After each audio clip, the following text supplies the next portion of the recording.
In eastern North Carolina, there's plenty of history to take in, from the historical trails in New Bern to the prominent military bases, and a historical pioneer by the name of Laura Marie Leary Elliott.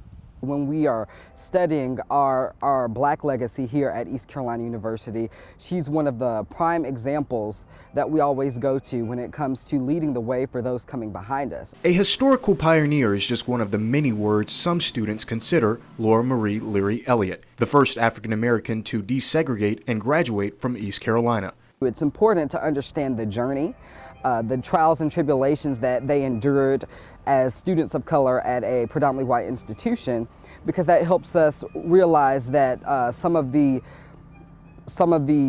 situations that students of color deal with today. For ECU senior and African American Studies student Randy Stitt, it's a part of pirate history all students should learn about. When I think about Miss Elliott's legacy, I think about the legacy in general for Black students here at ECU.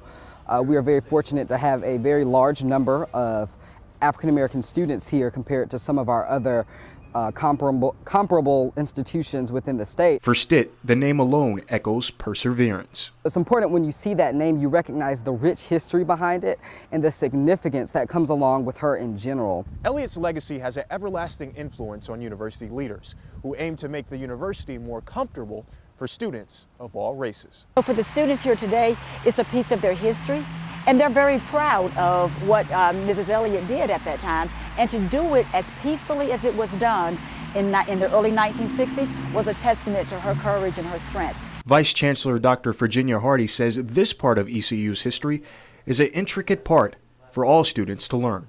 Nobody quite knew about how the school became desegregated, and to understand after her all the students that came, and to understand for the current students to know that they're here off the backs of the people who came before them and helped to set this up, helped to set all of this in motion. As the university moves forward, Elliott's presence is felt.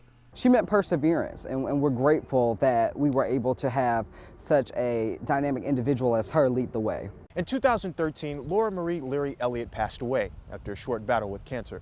But before she passed away, she attended her first ECU football game. And while her body is no longer here, her spirit still remains in today's students.